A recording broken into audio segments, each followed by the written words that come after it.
Welcome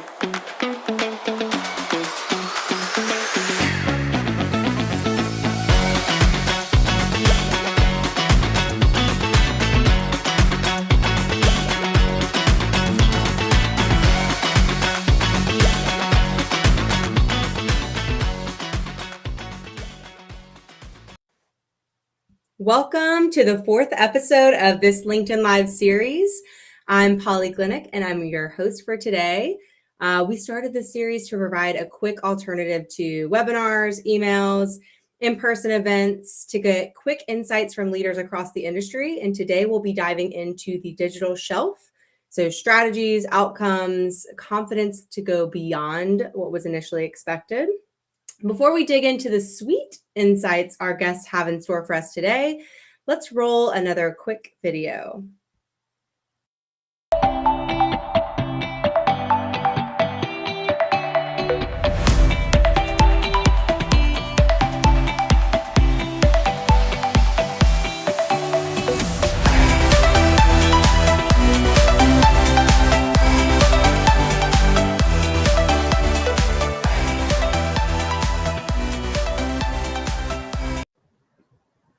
Awesome. All right. So today I'm joined by two of our esteemed customers who have successfully navigated the journey of digital maturity. I know it's ongoing, but together we're going to delve into creating exceptional experiences and some of the tangible outcomes that they have both achieved to date. So welcome, Marissa and Alex. Thanks for having us, Polly. Hey. Hello.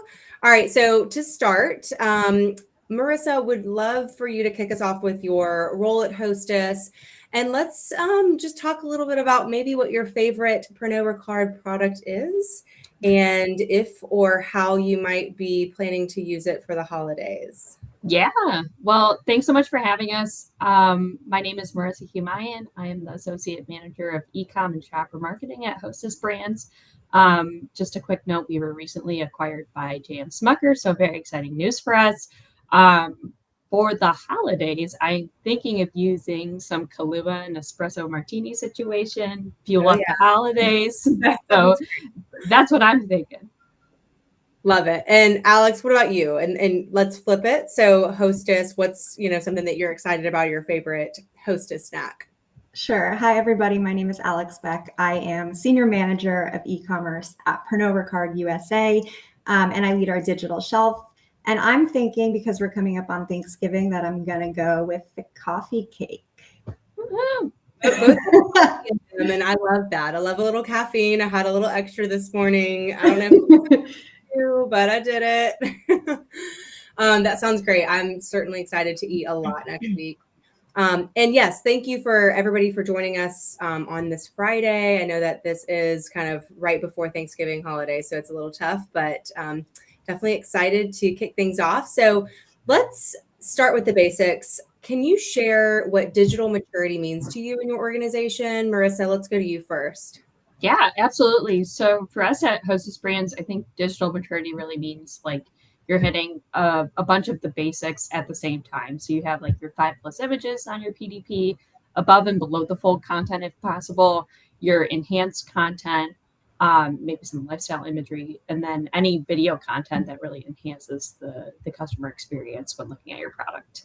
On top of this, for us, it's really having a retailer perceive you as a partner in the journey of marrying your products on the PDP. So part of what you're thinking is digital maturity means having that retailer perceive you as a partner.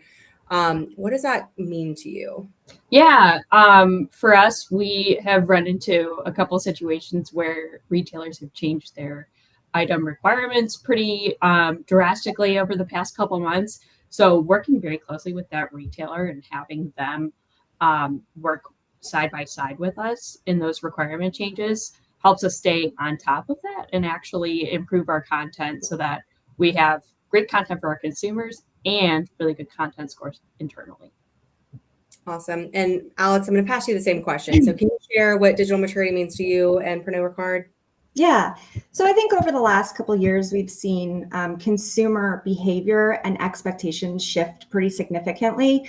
And then as a result of that, retailers kind of shifting their capabilities in response. So when I think about digital maturity, we really focus on the ability to promote discovery and conversion through digital shelf, given the requirements of each of our retail partners. And ultimately, I would say that digital maturity is about having the actual capability to provide an exceptional omni-channel shopping experience across multiple digital touch points, and then being able or being agile enough to adapt as needed with this changing landscape.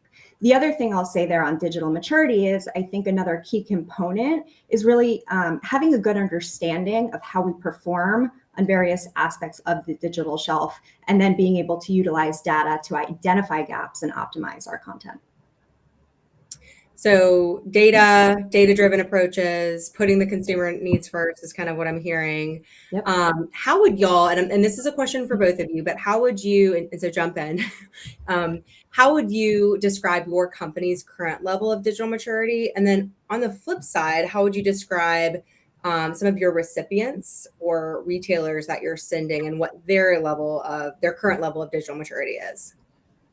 Yeah, so I'll kick that one off. I'm really proud to say that we've made a tremendous amount of improvements during the last year in order to build our own digital shelf capabilities. We've spent a lot of time focusing on data integrity, ensuring that our content is up to date, and then building out processes so that we could be much more agile and accommodate some of these changing retailer needs. So when I talk about sort of the retailer landscape, I think it's really interesting to note that we do have a wide variety of retailers we work with, all with varying levels of digital maturity. So pre-COVID, many consumers didn't actually realize that purchasing alcohol online was even an option. Now, consumers actually expect to be able to purchase alcohol online for a wide variety of shopping occasions, and our retailers therefore are seeing their digital penetration increase. And they're finally starting to react by prioritizing their own digital capabilities. Yeah. I certainly, I don't know about you, Marissa, I'm going to go to, but my behaviors certainly changed in the pandemic and has stuck with me. Like just making fancy cocktails at home on my couch, watching whatever show I'm into. Right now it's Suits. I love Suits. It's hard to get out of. I'm on like season 5. I'm like, this show does not stop. But yeah, it's been nice. And as an extrovert that liked going to bars and restaurants, it's kind of a different behavior for me, but it's definitely been a shift in our home. Marissa, what about you? What are you seeing, or what are you kind of seeing from y'all's company and then the retailers that you're working with perspective? Yeah, absolutely. So I think like digital maturity wise, we have really prioritized spreading ourselves across as many retailers as possible. So the quantity of our content really is like what's key for us. However, when now that we're across many retailers, we want to then focus on like having not only the basics, but then like going beyond that and having the enhanced and really strong content. So we also are a lot more mature with retailers who allow us to partner with them, and the retailers that have the ability to ingest that enhanced content. So that would be us at Hostess. And I mean, I echo both of your sentiments on the changing behaviors in e-com post-COVID. I think like myself, now I'm going up to the self-checkout instead of the actual aisle within the physical grocery store, just because I don't want to talk to anybody. And that's a new behavior for me. So it's kind of interesting. Yeah, it's definitely, you have to reflect on yourself and Yes. see how it's changing too. For me, as I have a toddler, so it kind of it's like changing it a little bit, going back to the store to some degree too, just to like get out of the house and do something fun with him. But so Marissa, this is for you too. What you mentioned kind of retailer partnerships and maturity with them. What does a best in class partnership with a retailer look like? Yeah, absolutely. Our best in class retailer really is the one who's willing to work side by side with us, tackling those new item requirements, and then ensuring we have the best content scores for not only ourselves, but for also the retailer. And I think a really good example of this would be like our representative at one of our retailers actually lets us know of the item changes to requirements, like before they end up populating within the catalog. So we're able to kind of get ahead of that, which is really nice. And how has Syndigo helped guide Hostess towards that vision of digital maturity?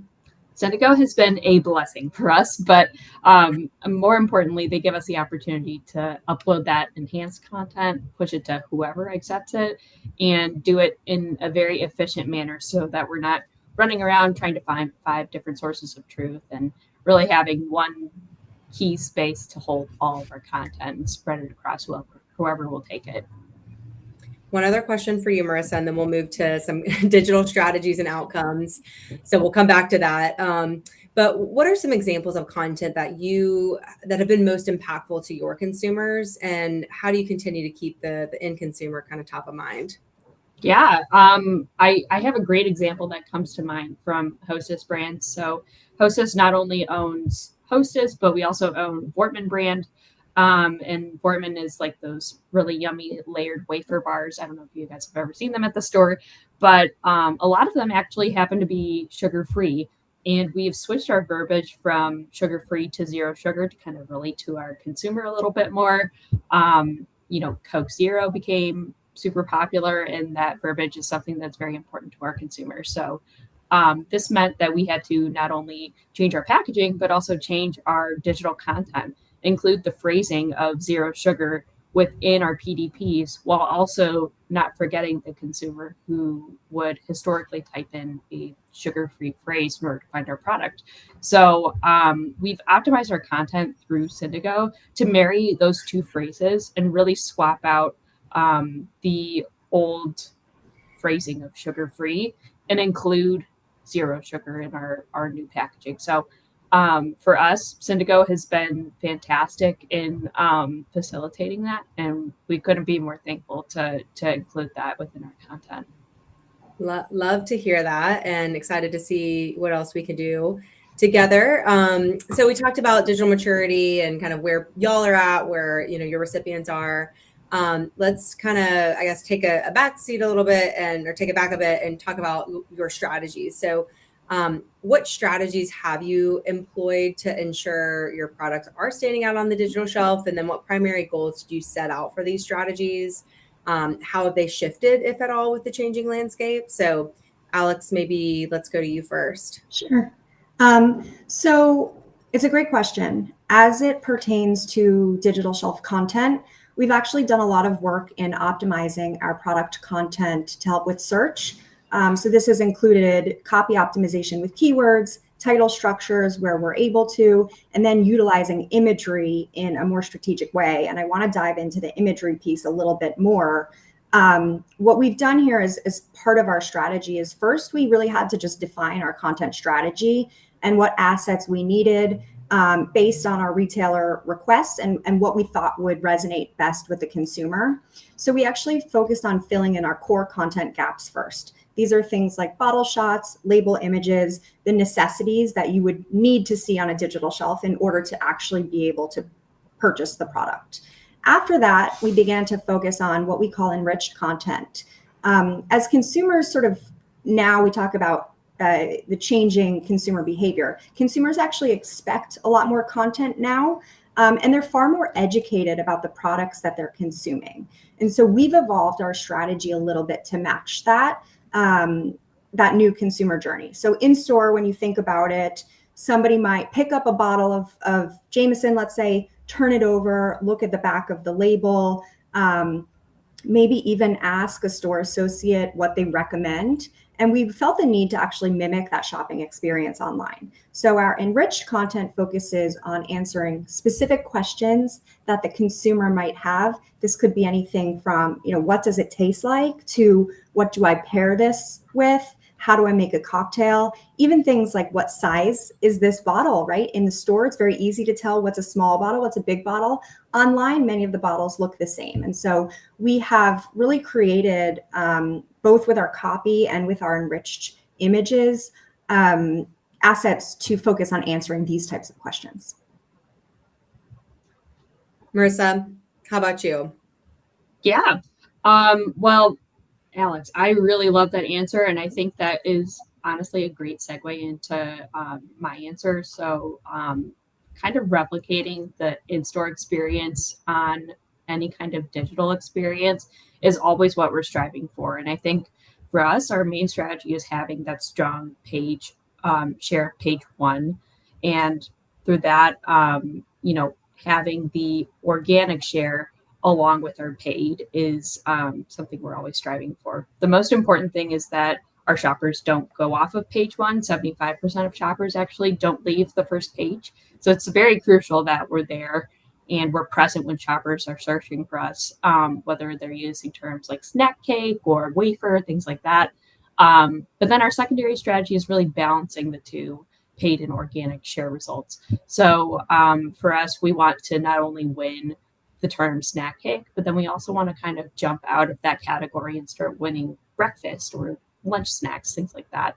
So winning not only our category, but then the adjacent categories. So those would be our two strategies when trying to fill out our digital content. Awesome. Yeah, it sounds like there's definitely not a silver bullet. There's not one kind No, of strategy or thing there. Multiple, yeah, a multi-tiered approach for the both of you, and a lot just encompassing customer sentiment, winning the category, expanding the adjacent categories. So thank you for providing some insight there. All right, so let's talk about initial expected outcomes and then how you continue to kind of go beyond and exceed those initial, whatever you kind of first sought out to achieve. So, can both of you share one significant outcome that you achieved already? And then how did it impact your bottom line or overall business objective? So, Marissa, maybe you can kick us off here. yeah, absolutely. This really does speak to the power of Syndigo, but with Syndigo, Hostess has actually grown its content reach from 18 to 329 recipients, which I know sounds crazy and is a gigantic number, but this really does speak to how great our Syndigo reps are and how powerful the platform is. So, along with that, we've eliminated a lot of our manual content updates, which has saved so much time for us, but also has really optimized our content updating experience. That's awesome. Congratulations. Thanks. At Pernod, we have also been able to increase the volume of our content pretty significantly. So within the last year, I would say we've increased just the number of assets, imagery assets and copy by almost 3 times. And a lot of this is that enriched content that I spoke about a couple minutes ago. Even with the extra content, we've been able to increase content compliance across key retailers via syndication by an average of 10%. So we're super excited about that and continuing to work through all of our retail partners on that. And then third, I would say we've utilized Syndigo to be able to push enhanced content to retailer PDPs. So we're super excited about this capability. We are running a few tests at the moment, which are showing sales lift on products that have enhanced content. And then the next step here is to better understand what types of content are actually going to engage our consumers the most, and then plan to optimize those enhanced content pages accordingly in order to drive sales volume. Amazing. I mean, I think y'all hit on expansion of assortment and reach and enhancing the consumer experience to build, lifelong customers and consumers, which I know is big right now, and ultimately sell more, right? So a lot of stuff there, some really exciting and impactful things that y'all are doing for your consumers. Love to see it. We are going to roll to a 30-second video to just showcase some of our other customers and their outcomes that they've achieved for their business. So we'll be back in a little bit. So definitely join us back here, but go ahead and let's roll the tape.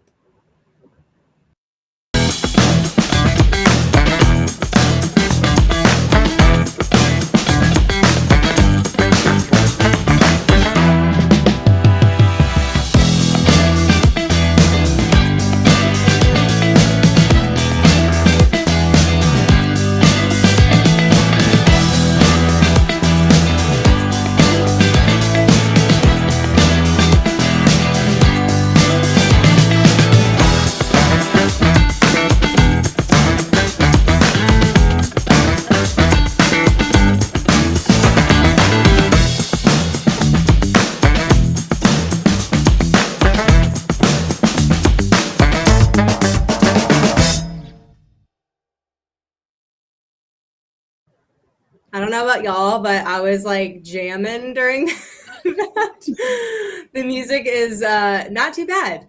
So we're back.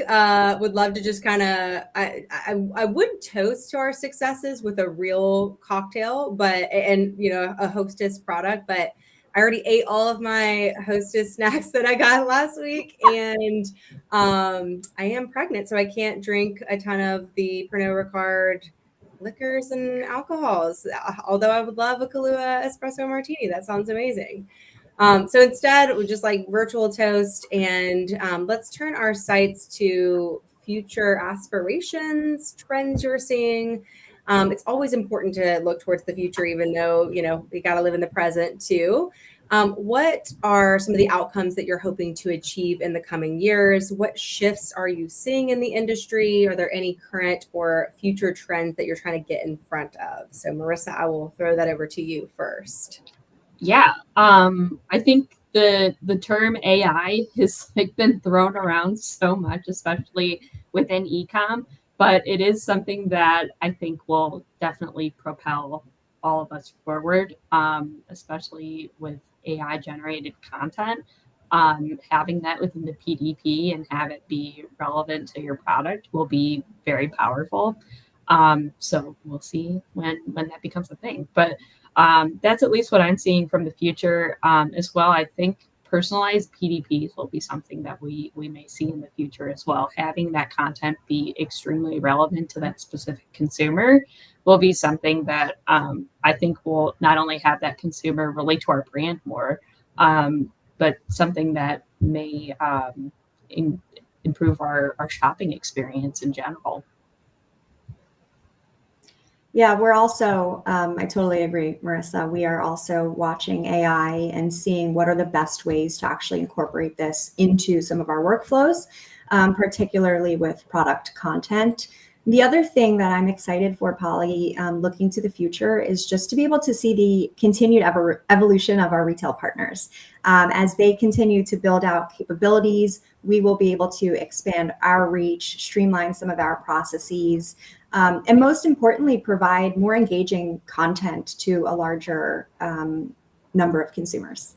Love it. Yes, definitely hear you on the retailer and hearing that a lot, and excited to kind of get that moving along, accelerate that faster. But yeah, AI too, man, it is all up in my personal and professional life, and I think that it's definitely interesting to see ideas coming out of our event last week at Syndigo Connect, and just kind of throughout. How people are thinking about it individually, how organizations are thinking about it and incorporating that. So definitely want to sit close to that, because it's certainly doesn't feel like it's going away anytime soon. Cool. Well, I think this is kind of like rounding it out. I know we're coming up to time here a bit. I do have maybe a couple more questions, but just for the people that have joined us today, can you kind of walk us through if there are organizations starting their journey with digital maturity, seeking to enhance their experiences with their consumers, what piece of advice would you have for them? Yeah, I will take this one first. So definitely be flexible. So this ever-changing retailer environment will keep you on your toes and force you to not only change your strategy but update your content regularly. So definitely be willing to change. And this is cheesy, but the only constant is change. I love that. I don't think that's cheesy at all. It's I'm like, okay, I'm a good reminder too. Yeah, no. Yeah, no. I have a very similar tagline, Marissa, Okay. that I use, which is digital shelf is a journey, right? And that's totally, I mean, you have to be prepared for things to change constantly, to always be sort of looking to optimize. You never really arrive, you just kind of keep going. And I think that's what makes it so much fun. And to that point, I think my piece of advice would be to encourage a test and learn approach. So there's so many levers on digital shelf, right? Copy, imagery, you look at search components, you look at ratings and reviews, you look at all of these things. And if you're early on in your digital shelf journey, it's really tempting to make a lot of changes. all at once with a large scope, right? And you want to have everything perfect, and you want your brands to be represented in the way that you would want them to be shown on retailer websites. But I think, ultimately one of the downfalls with that approach is that A, it's very expensive, and B, it's more difficult to actually measure which levers are the most impactful. And so it doesn't give you a whole lot of clarity on sort of what works for your brands and how you should be optimizing. So I would really recommend doing a scan to understand what are your largest gaps, what are your goals, and then choosing maybe a couple key products and a couple tests before rolling out mass changes. And I think the other thing, especially within some of the larger organizations, is proof of concept is going to give you a lot of ammunition internally to be able to proceed with some of the larger projects where you will need the cross-functional collaboration. So that would be my piece of advice. I love both of those answers. And I like how you have your own kind of like mantra or motto that you talk to yourself on, because there are those days that you need it. And for anybody that knows me, mine is progress over perfection.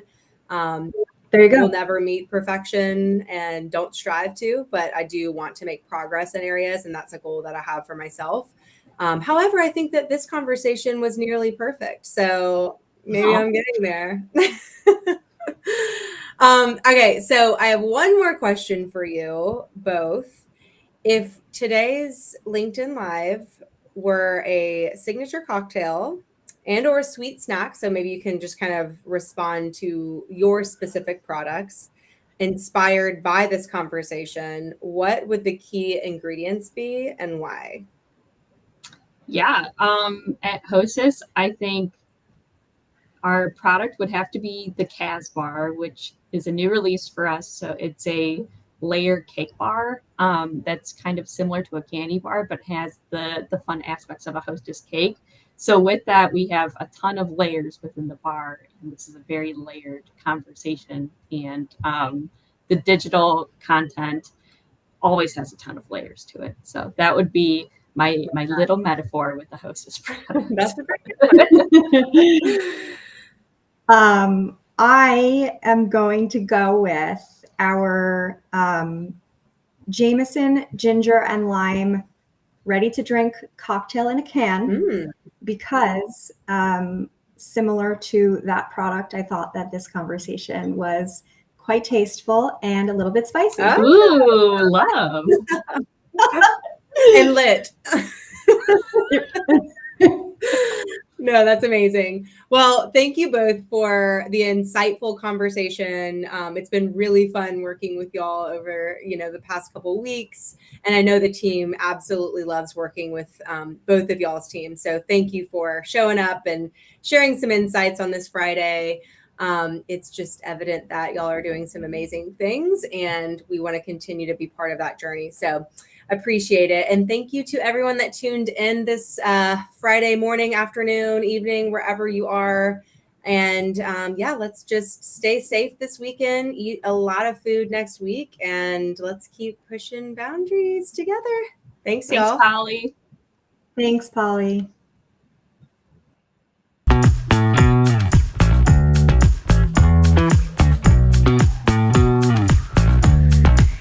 Playtime.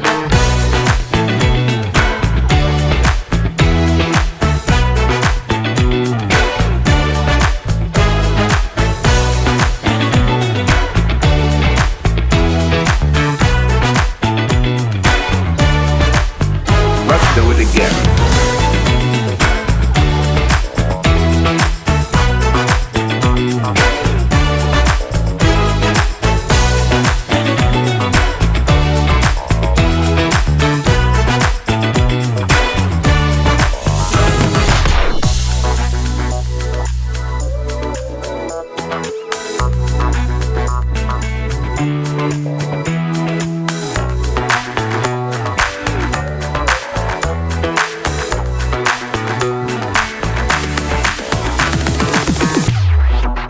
Playtime.